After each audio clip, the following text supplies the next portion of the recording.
Importante may ipon. Kung kayo po ay nasa 20s and 30s right now, that is the best time for you to invest. Hindi yung parang maging happy-go-lucky dahil bata pa kayo. Hindi ho. Dapat yung mga panahon na yan, naghahanda na kayo. At kung kayo nasa 40s, 50s, dapat marami na kayong ipon.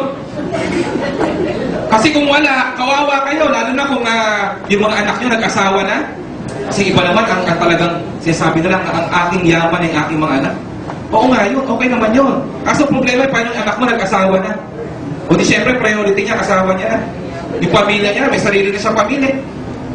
At kahit gusto niya tumulong sa inyo, maaaring hindi siya makatulong. Bakit? Paano kung kulipot yung asawa? Mapait yung anak mo, pero yung manugang ba ka doon? Yung manugang, hindi.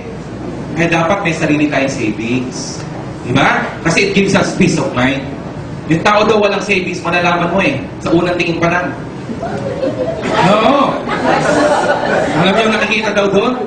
Tuyo daw ang balat. Huwag niyo naman tingnan yung katabi niyo kung tuyo ang balat. Di ba? Meron bang katotohanan niya? Meron! Kasi pag ikaw, isip ka ng isip kung paano babayaran yung Meralco, yung tubig, di ba? Yung tuition fee, umiinit ang ulo mo yan. Diba? Sa sobrang init ng ulo mo, nadamay buong katawan mo, natutuyo-tuloy yung balat mo. Ganun ho yan.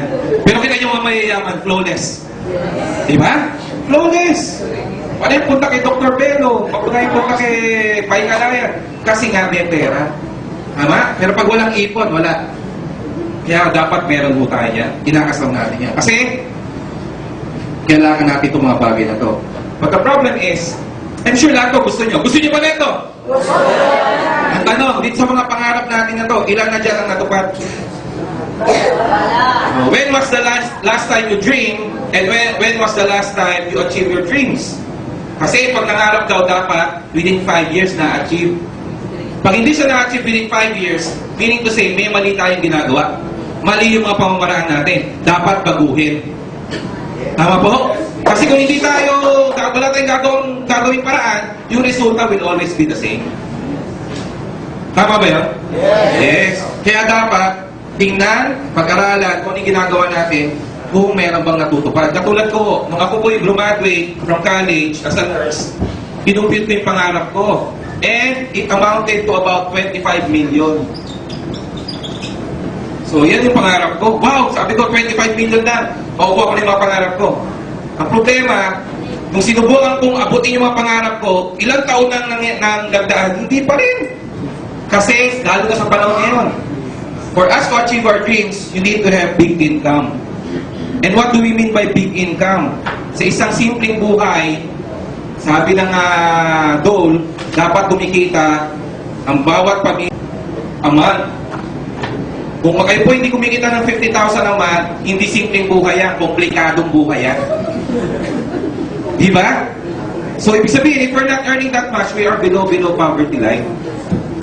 Yun ang problema. Kaya dapat ayusin natin yun. Okay? Gusto nyo bang yumaman? Taas ang kamay na gustong yumaman? Yes! Dapat pangarap, yun talaga. Diba? Gusto nyo bang yumaman? Yes! Gusto nyo ba nun? Yes! Ang tanong, paano? Diba? Yan ang tanong Sa lahat ng mga bagay na ito, kung papasinin nyo, ang bottom line yan, pera. You agree? Yes. Lahat ng bagay yan, sabi nga sa Proverbs, money is the answer to everything. Noong una, hindi ko maniwala, pero totoo, it makes perfect sense. Halos lahat ng bagay, kailangan mo ng pananalapi. Ang tanong, paano ba natin kinukuha yung pananalapi? Dalawang bagay madalas ginagawa ng tao. Number 1, through employment, and number 2, through business.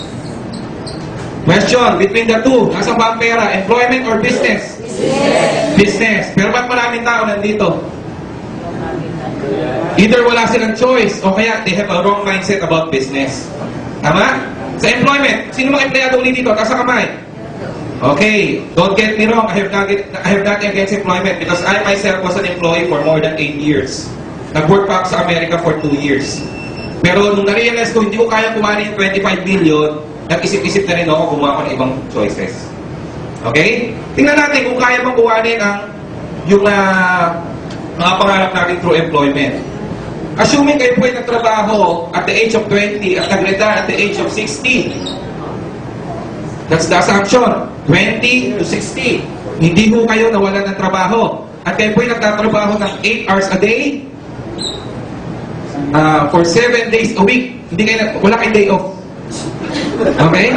8 hours a day, 7 days a week, for 50 weeks a year, times 40 years. So yan ang assumption. Kung kukumputin nyo yan, yan po'y aabot na more or less 112,000 hours. Kaya karaming oras ang dapat yung gugulin para kayo makapagtrabaho for 40 years na walang mentis. Okay? So, sa tingin natin, magmimilonaryo tayo kung tuloy-tuloy tayo nagtatrabaho for 40 years. Computing natin. Kung kayo po ay kumikita ng 100 pesos per hour. Malaki na ba yung 100 pesos per hour? Yes. Yes, that's about 800 a day. Yung 800 a day, malaki na ba yun? Magkano bang starting ngayon? 380. O may nagtanong nga sa akin eh. Joke lang mo ito. Sabi, ano bang sweldo ng isang empleyado ang nakaka-stress? Ayun, stress 80. Diba? Stress 80 kada ano. Yan ho yan. Ito, 800 a day na pinakita ko. Kung 800 a day ho ang sweldo nyo, in 40 years, wala kayong ginastos kahit 5 dulig. Hindi kayo gumastos. Yan po ay aabot ng 11.2 million.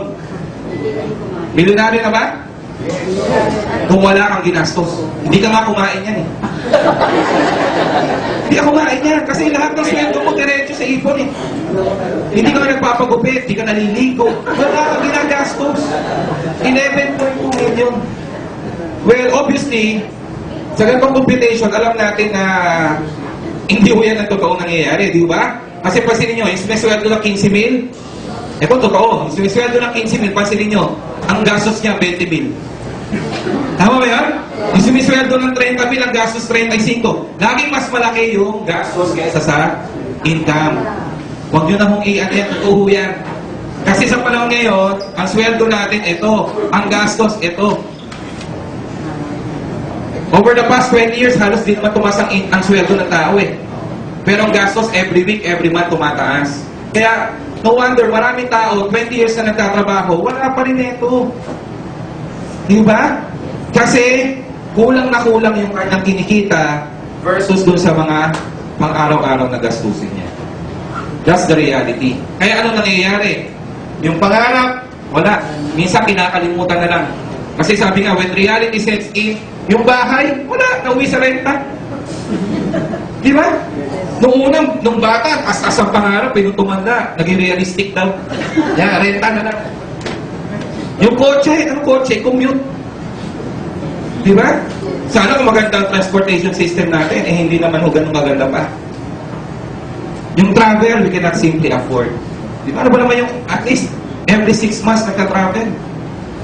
Yung mga foreigner, mga nasa western part of the hemisphere, they do that. Okay? Ano pa? Leisure. Wala. Ang leisure sa atin, overtime eh. Yung talaga ng mga hinampas yung katawan niya sa 4 na sulok lang ng opisina, gano'n, di ba? Kasi wala namang pera pang leisure. Kaya binubugbog na ng sarili kakatrabaho. Yung savings, ito nakakalungkot. Marami, may trabaho, may ginagawa, and still, wala pa rin ipon. Kung meron man, kakapiranggo. Yan po ay ayon sa pag-aaral. Kaya minsan nakakaingit pa yung mga walang trabaho, yung mga tambay sa kanto. Kasi hindi sila pagod. Wala rin silang ipon. Pero marami tao may trabaho, wala rin namang ipon. Di ba? At hindi laspad. Tayo laspad eh. Tama ba yun? Tama.